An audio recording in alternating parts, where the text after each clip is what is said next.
Subscribe channel Truth.id dan aktifkan lonceng notifikasi untuk mendapatkan informasi seputar live streaming dan video khotbah terbaru.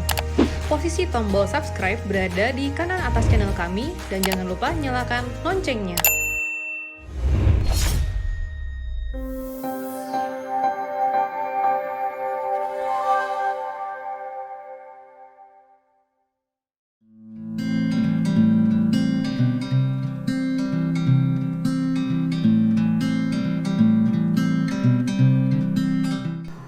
Shalom saudara sekalian, salam sejahtera dalam kasih Tuhan kita Yesus Kristus.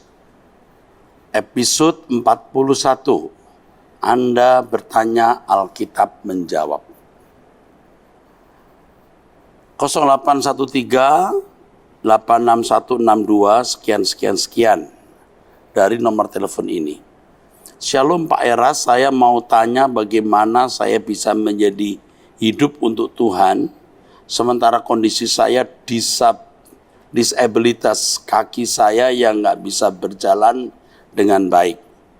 Dan saya diasingkan oleh keluarga saya bagaikan sebuah aib yang harus disembunyikan. Hidup saya terisolasi secara nggak langsung. Saya nggak bisa ke gereja karena mereka nggak mau mengantar. Perlu Pak Eras ketahui keluarga saya, tepatnya abang dan istrinya, terlibat okultisme untuk mendapat kekayaan. Seperti halnya keluarga asal istri abang, saya juga terlibat okultisme. Mereka sangat tinggi gengsinya dan gila hormat. Ada seorang bayaran mereka yang memberitahu saya bahwa saya dibuat berkeadaan begini sebagai tumbal atau pelengkap penderita. Saya sudah tidak tahan lagi dengan semuanya ini. Saya depresi berat dan berkali-kali memohon Tuhan mencabut nyawa saya. Tolong beri saya solusinya. Artinya kalau keadaan begini terus bagaimana saya bisa hidup untuk Tuhan?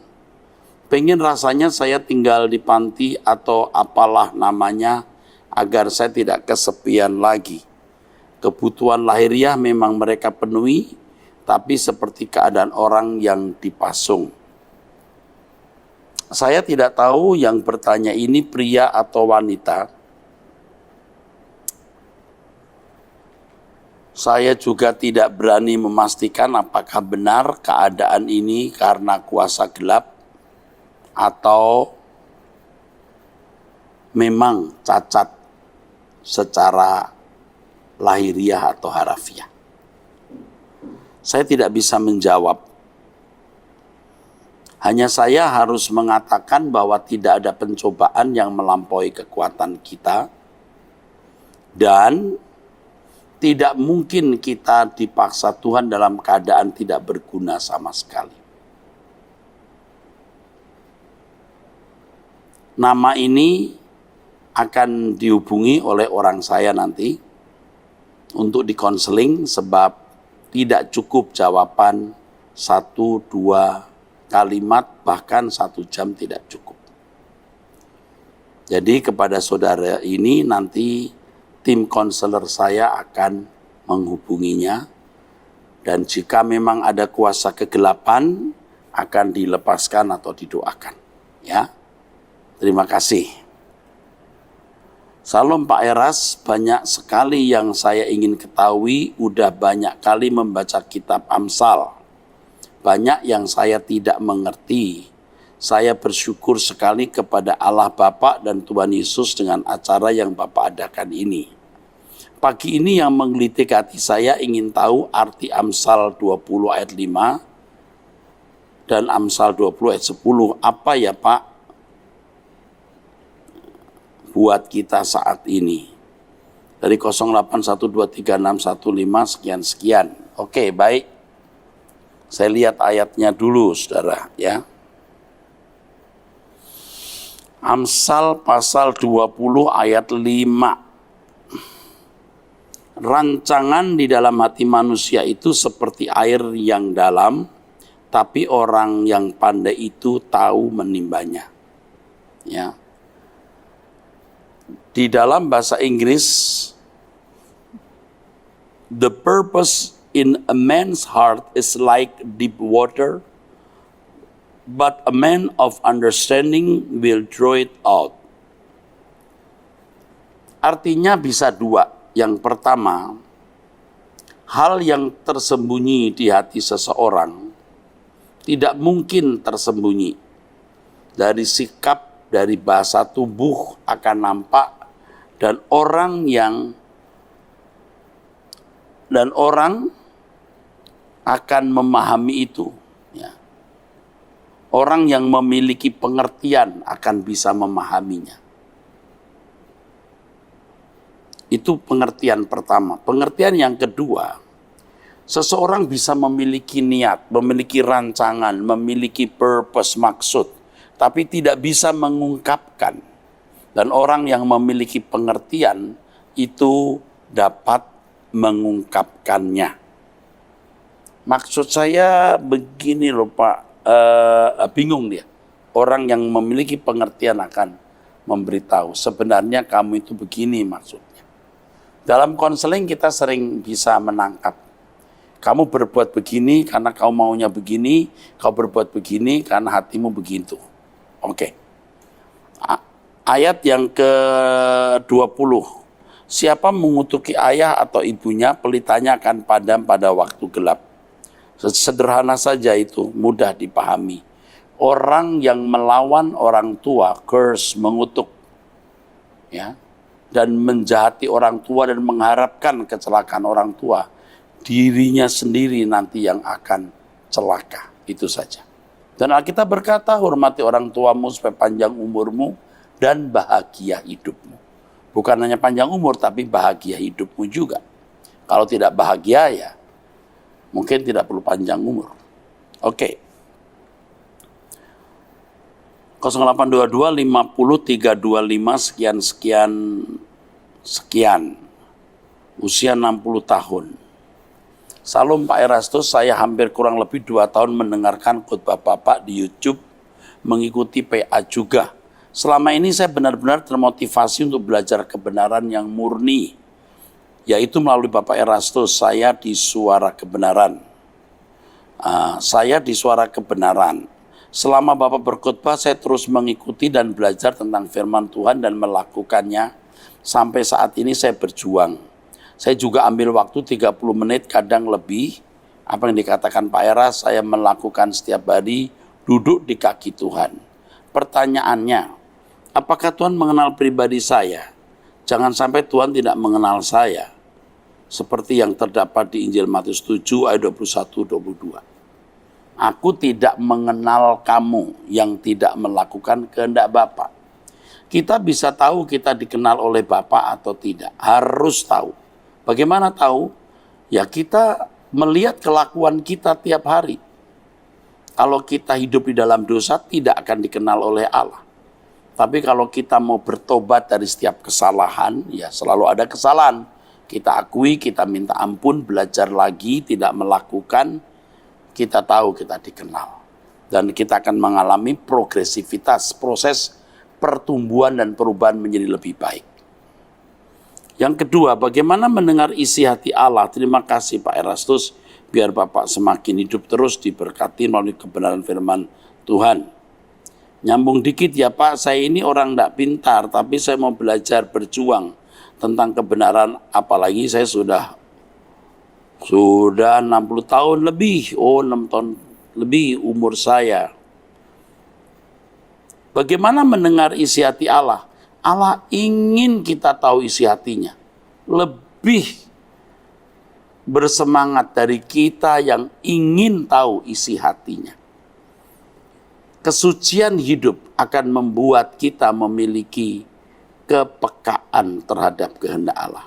Yang kedua, ketika kita tidak mengingini kebahagiaan dunia sama sekali, kita akan makin peka mendengar suara Allah. Itu otomatis, jangan bisa dibahagiakan oleh dunia ini. Jangan mengharapkan kebahagiaan dari dunia ini. Jangan menantikan apa-apa dari dunia ini. Yang kedua, hidup bersih. Hidup tidak bercacat, tidak bercela. Puji Tuhan. Oke, nyambung dikit Pak, saya ini orang tidak pintar. Bapak akan jadi pintar. Dari pertanyaan Bapak, Bapak bukan orang tidak pintar. Bapak orang pintar. Oke? Jangan rendah diri. Ya, Bapak usia 60 tahun lebih, mirip saya. Ya Pak, kita nanti akan ketemu di surga. Saya tidak tahu Bapak tinggal di mana ini. 08138 3910 sekian. Salam Pak Pendeta Erastus, juru bicaranya Tuhan. Terima kasih. Saya sudah sejak pemuda, saya sangat percaya akan Tuhan yang hidup. Setelah umur sudah banyak, sesudah anak saya ya 4 orang perempuan menikah semua. Sesudah anak-anak saya 4 orang perempuan menikah semua, saya mendapat 1 orang yang tidak seiman. Tapi mantu saya ini kelakuannya baik, terutama dia mengasihi istri dan anaknya satu-satunya laki-laki. Tapi anaknya usia 11 tahun rajin berdoa, baca firman, dan dia percaya kepada Tuhan Yesus, sangat serius. Sebab mamanya sering sakit dan anaknya sering berdoa kepada Tuhan Yesus karena ia mengikuti ajaran mamanya. Pertanyaan saya, Pak, bagaimana saya sebagai omanya? Apa yang harus saya lakukan agar mantu saya ini percaya kepada Tuhan Yesus dan berbalik dari keyakinannya yang sekarang ini? Karena cucu saya kalau kami ajak beribadah, apalagi ke gereja, dilarang papanya. Bagaimana itu Pak? Cucu saya ini baru SMP kelas 1, sedangkan mamanya aktif banget di gerejanya di Kuningan. Ya, di salah satu gereja, satu sinode. Ibu jangan menunjukkan sikap mau mengkristenkan dia. Ia akan makin resisten. Dia bisa makin resisten. Ibu harus tunjukkan kasih yang tulus. Dan juga jangan menunjukkan kebaikan ibu itu ada udang di balik batu. Ada maksud-maksud. Pokoknya tulus saja. Kalau memang dia bukan umat pilihan, dari kecil memang sudah salah mendengar Injil, mungkin dia tidak pernah menjadi Kristen. Tapi jangan membuat dia sampai menolak Yesus dalam arti memusuhi Yesus. Biar dia menjadi orang baik dan bisa menjadi anggota keluarga, menjadi anggota masyarakat, walaupun tidak menjadi anggota keluarga kerajaan surga. Sedangkan ibu harus menjadi makin sempurna dan menjadi anggota keluarga kerajaan. Ya, jadi jangan memaksa orang yang bukan umat pilihan menjadi anggota keluarga kerajaan. Ibu boleh punya keinginan, tapi jangan melampaui rencana Allah. Sebab umat pilihan itu umat yang dipilih oleh Tuhan. Tapi bukan berarti umat pilihan pasti masuk surga. Banyak orang Kristen belum tentu masuk surga. Kalau tidak merespon dengan benar, belum tentu masuk menjadi anggota keluarga kerajaan. Ibu ikuti khotbah saya mengenai keselamatan di luar Kristen. Ibu akan mendapatkan banyak nasihat kebenaran di situ. Terima kasih Pak, saya sudah kurang lebih 3 tahun mengikuti semua pengajaran Bapak. Sungguh kebenaran yang benar-benar benar. Dari yang saya ikuti dari banyak hamba Tuhan, luar biasa dipakai Tuhan secara ajaib Pak Pendeta Erastus. Lain dari yang lain, semua pendeta di dunia ini. Aduh, benar-benar membuat orang berubah. Karena khotbah yang punya otoritas dari Bapa pencipta kita semua di bumi ini.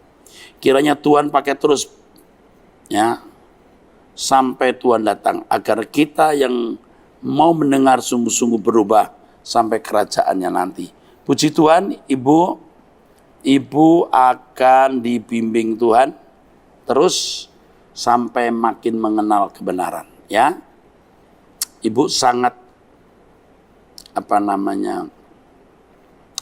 Ibu sudah ada di wilayah kerajaan surga, ya. Dari tulisan ibu ada di wilayah kerajaan Allah. 0812814998 sekian. Salam Pak Pendeta Eras, kapan kebaktian Arta Gading Mall kembali? Ada, kami sekeluarga rindu. Dan saya mau tanya Pak, apa arti pembinasa keji yang ada di Alkitab dan apa hubungannya dengan umat Tuhan yang setia? Makasih. Mengenai kebaktian di Arta Gading Mall masih belum jelas. Selama kurva yang terpapar COVID-19 belum turun, bahaya. Sebab akan menjadi klaster. Nanti jangan-jangan malah gereja kita ditutup gara-gara itu, ya. Tapi kami sedang mempertimbangkan terus karena ruangan yang bisa menampung 3.500 sampai 4.000 ini kosong melompong seluas ini. Kalau diisi 500 mungkin juga bisa. Tapi sedang dipikirkan, ya. Sedang dipikirkan. Terima kasih. Lalu pembinasa keji ini antikris. Kelompok yang anti Kristus. Pembinasa keji ini kelompok orang yang anti Kristus. Ini bisa menunjuk kekaisaran Roma yang mengepung Yerusalem. Tapi juga bisa menunjuk kekuatan dari dunia lain, artinya dari masyarakat di luar Israel yang membenci Kristen. Apa hubungannya dengan umat Tuhan yang setia? Ya, tentu umat yang setia akan terus mendapatkan intimidasi dan persekusi dari kelompok ini. Ya, makasih. 0859 950 0858 950 13 sekian. Salam Pak Eras, nama saya ini dari Blitar. Saya sangat diberkati oleh khotbah Bapak lewat YouTube dan membuat saya sangat diberkati untuk membuat saya mengerti bagaimana hidup yang benar sesuai dengan Injil. Ada yang ingin saya tanyakan kepada Bapak tentang makanan berhala. Ya.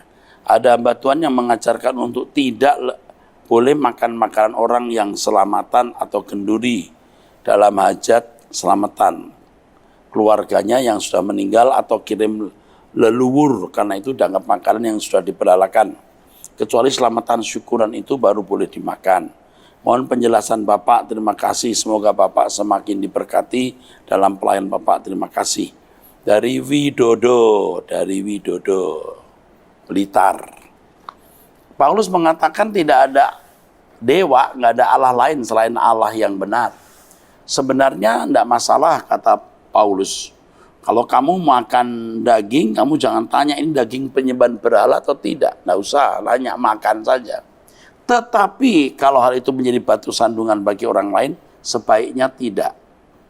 Sebaiknya tidak. Sebaiknya tidak.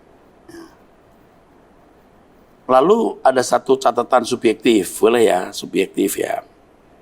Tadi yang pertama sebenarnya nggak masalah. Ya. Tidak ada berhala, nggak ada dewa. Artinya Allah di atas segala-galanya. Kalau kamu makan daging, jangan tanya ini daging dipersembahkan berhala atau tidak. Tidak perlu tanya, makan saja, kata Paulus. Tapi kalau itu menjadi batu sandungan, jangan.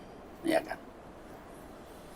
Jadi jangan. Nah, secara subjektif saya ingin mengemukakan walaupun ini jangan diterima dengan mudah. Sepengalaman saya, ini subjektif ya. Kalau makanan yang sudah dipersembahkan baik di meja abu atau itu rasanya enggak enak, enggak. Jadi apa ya bahasanya itu? Jadi kayak anyep gitu. Mungkin karena psikologi kita ya, mungkin. Tapi dari pengalaman saya juga enggak mau makan sih. Ya. Kalau saya sih enggak mau makan, ya. Karena perasaan saya juga merasa kurang sejahteranya. Ya itu aja ya Mas Widodo, makasih. 08574156 sekian.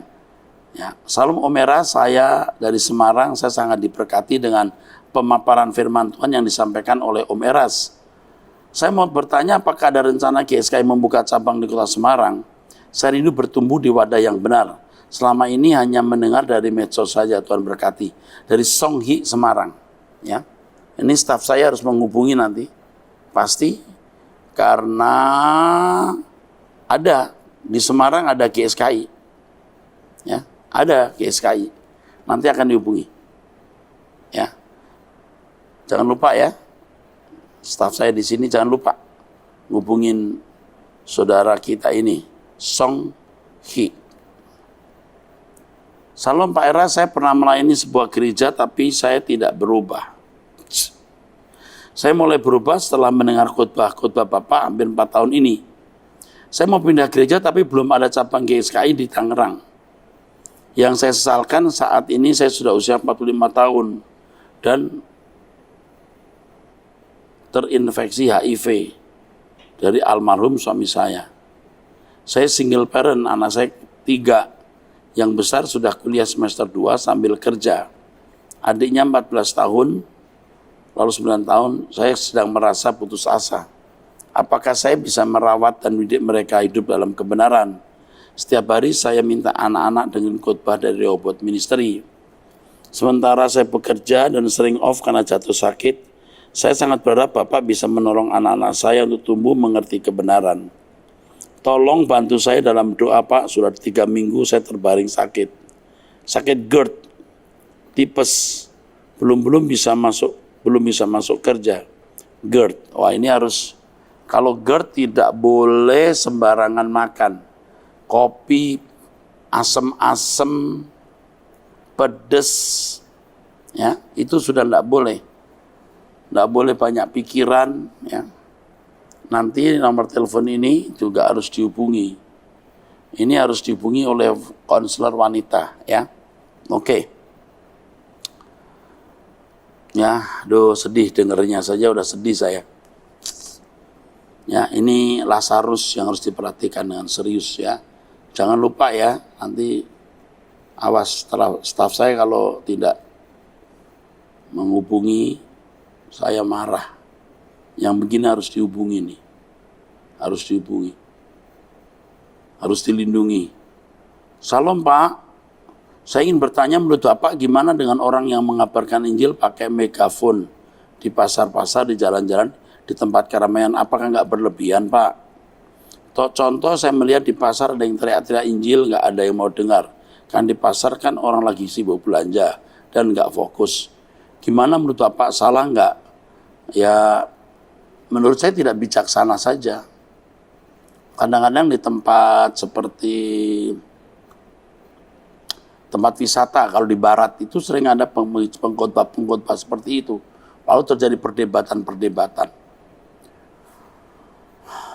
Ada banyak tempat, ruangan, saluran untuk itu. Di pasar orang sedang belanja. Jadi akhirnya jangan membuang mutiara kepada babi. Orang tidak menghargai khotbah kita gitu ya Rob. Dari Robi ya. Tidak bijaksana. Kadang-kadang juga ada orang yang sok jagoan. Apalagi di negara kita yang mayoritas bukan Kristen. Ya. Yang di tengah masyarakat Kristen seperti di Manado saja, tindakan seperti ini juga kelihatannya tidak bijak, tidak cerdas. Kalau saya boleh sarankan, jangan lakukan ini. Ada banyak saluran atau cara lain kok, ya. Jangan pakai begitu, ya. Malah mengganggu. Pakai apa ini? Pakai megafon lagi. Aduh. Udara itu kan milik public area. Sama seperti kalau naik motor, wong, itu juga orang tidak sopan. Wah, pakai kenceng-kenceng di atas gereja gitu. Haleluya! Orang tidur nyenyak sampai nggak bisa nyenyak. Orang mau istirahat jadi nggak bisa istirahat. Tuhan itu bukan Tuhan yang disenangkan dengan begitu. Harus cerdas. Tuhan yang cerdas, Tuhan yang agung, tidak begitu, ya. Oke. Jangan mengganggu itu, megafon itu. Selamat siang Pak, saya sudah mengikuti pengajaran Bapak dari tahun 2013. Saya mendapatkan banyak sekali kebenaran yang Bapak ajarkan dan itu merubah hidup batinnya saya. Untuk itu terima kasih atas pengajaran Bapak selama ini. Terima kasihnya 3 kali nih. Terima kasih juga saya kepada Tuhan ya bisa membuat orang sampai terima kasih 3 kali. Saya ingin bertanya Pak, jika seseorang telah dibaptis waktu masih bayi, apakah setelah dewasa sudah mengerti kebenaran harus dibaptis lagi? Mengingat baptisan adalah tanda dari pertobatan. Sekali lagi terima kasih Pak. Kalau baptisan waktu kecil Anda klaim sebagai komitmen untuk meninggalkan dunia, ya tidak usah dibaptis lagi. Aku sudah dibaptis Tuhan. Aku klaim baptisanku waktu kecil sebagai komitmenku sekarang untuk meninggalkan dunia. Tapi kalau saudara kurang sejahtera, saudara dibaptis ulang dengan selam. Ya. Dan ini tergantung masing-masing individu. Tapi kalau saya menjadi saudara, saya baptis selam. Saya baptis lagi. Dengan komitmen meninggalkan cara hidup yang lama dan hidup dalam hidup yang baru. Sebab baptisan itu lambang kematian, Roma 6 ayat yang keempat. Baptisan dilakukan bukan sekedar sakramen yang menuruti aturan gereja. Baptisan itu sakramen dari Tuhan untuk pernyataan bahwa kita ikut Yesus meninggalkan manusia lama, hidup dalam hidup yang baru. Saya memberikan dua opsi dan saudara boleh memilih. Tapi kalau saudara tanya saya, kalau saya jadi saudara, saya dibaptis. Ya, 0822 390 56 sekian. Erwin dari Poso. Shalom Erwin. Oke. 0856 07492 sekian. Dari Bogor. Selamat siang Pak Eras. Semakin saya belajar banyak tentang kebenaran dari Bapak, semakin saya melihat banyak kekurangan. Belum mencapai target seperti Tuhan Yesus. Yang saya mau tanyakan, apakah ada potensi lain yang harus saya maksimalkan selain menjadi ibu rumah tangga dengan 2 orang anak? Karena saya takut kalau nanti saya pulang ternyata belum maksimal. Terima kasih, Tuhan Yesus memberkati pelayanan Bapak. Bu, ibu dari Bogor nih ya, usia 45 tahun. Ibu membesarkan anak itu sudah aset kerajaan Allah. Anak-anak itu aset kerajaan Allah. Kalau ibu membesarkan mereka dan mereka menjadi orang-orang yang dipakai Tuhan luar biasa nanti, tidak harus jadi pendeta ya. Jadi dokter, jadi insinyur, jadi pengusaha, jadi praktisi hukum, pendidik, tenaga medis. Ibu sudah menaruh saham di situ. Jangan mengatakan cuma ibu rumah tangga ya Bu, karena ibu memiliki peran untuk anak-anak ibu. Ibu juga bisa berdoa. Ibu juga pasti diberkat untuk tetangga, untuk orang-orang di sekitar ibu. Kehidupan ibu memancarkan kasih Kristus sudah cukup itu, ya. Oke? Yang penting kita hidup tidak bercacat, tidak bercela, dan jangan terikat oleh keindahan dunia. Oke. Saya teruskan 0822929952 sekian. Salam Pak Eras. Saya anggota gereja tertentu ya, gereja ini. Sudah dari tahun 2011 saya mengikuti khotbah Bapak. Banyak pertanyaan selama ini saya cari sudah terjawab lewat khotbah Bapak. Tahun 2018 Bapak pernah 1 kali ke Sangihi bikin seminar dan KKR. Waktu itu saya ikut.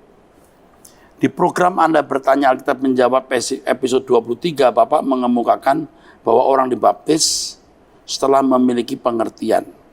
Saya tumbuh di lingkungan gereja mainstream, dibaptis sejak bayi di umur 17. Dibaptis sejak umur 17 di CD.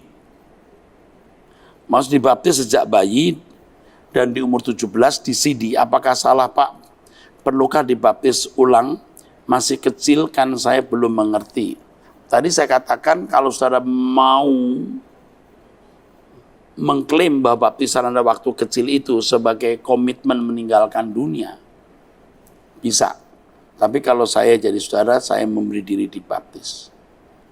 Dan tidak harus meninggalkan gereja di mana Anda sekarang sudah berbakti. Nggak ada yang melarang kita dibaptis. Tapi ingat, ini akan bisa melukai sinode saudara, ya. Penjahat di samping salib Tuhan Yesus tidak dibaptis tuh, ya karena memang nggak ada kesempatan. Tapi kalau ada kesempatan, dalam baptisan itu yang penting bukan teknisnya, apakah selam, percik, tetapi yang penting itu komitmennya. Nah kalau kita mengacu kepada baptisan, nah ya, proselit orang Yahudi harus diselam, ya. Dan adalah baik kalau saudara diselam. Toh juga tidak menjadi masalah, ya. Yang penting saudara masih setia di gereja yang di mana saudara mengambil bagian dalam pelayanan dan berjemaat. Ikuti terus YouTube saya, bro, atau siapa, bro. Saya akan tetap bersama dengan saudara, ya. Ini dari Sangihi Sulut. Salam ya. Lama ya, saya tidak ke sana lagi. Puji Tuhan. 0812-1221 sekian. Selamat siang Pak Erastus, saya seorang ibu single parent dengan 2 anak laki-laki sudah remaja. Saya bercerai dengan pasangan saya 14 tahun yang lalu dan selama itu saya hidup cinta Tuhan dan tidak mencari pasangan. Saya mengikuti khotbah Bapak baik secara online maupun offline melalui YouTube dan membuat saya juga mengikuti jejak Bapak secara sangat ekstrim mengikuti teladan Yesus. Saya berkenalan dengan seorang pria yang cinta Tuhan juga belakangan ini, dan pria itu kehilangan istri, meninggal 3 tahun yang lalu. Kami juga sangat cocok dalam sharing kebenaran firman Tuhan juga dengan khotbah Pak Eras. Apakah kami boleh memutuskan untuk menikah kembali menurut Alkitab, dan apakah boleh kami mendapat pemberkatan di gereja? Mohon saran dari Pak Erastus. Soal dipandang dari etis teologis Alkitab tidak masalah. Tetapi saya tidak yakin Tuhan menghendaki saudara menikah lagi. Saya nggak yakin. Tapi saya bukan Tuhan loh ya. Saya tanyakan Tuhan dulu. Jangan sampai Anda menikah, Anda menyesal nanti. Tapi dia cinta Tuhan. Anda kenal berapa tahun? Orang kalau lagi pacaran, lagi jatuh cinta, lagi berbunga-bunga cintanya, itu sering kurang cerdas. Jadi saya hanya menyarankan serius menggumulinya, ya. Sebab pernikahan itu membuat Anda kehilangan anak-anak juga nanti, karena anak-anak kalau ada bapak baru, ya, itu nanti lain lagi suasananya. Kehadiran satu orang itu bisa berubah. Belum lagi dari pihak laki-laki dengan anak-anak rela nggak? Belum masalah harta, belum masalah, ribet. Kenapa kita nggak sama-sama mencari Tuhan? Ya, nanti saja di langit baru bumi baru kita menikmati kehidupan yang sempurna. Saran saya benar-benar digumuli. Dan sorry ya, saya tidak yakin Tuhan suruh Anda menikah. Kalau saya punya pasangan tidak ada, saya komitmen tidak menikah lagi. Oke, baik saudara-saudara sekalian, kita sudah menyelesaikan episode kali ini, ya saudara, episode 41. Kita bertemu di episode yang berikut, ya, episode 42. Tuhan berkati.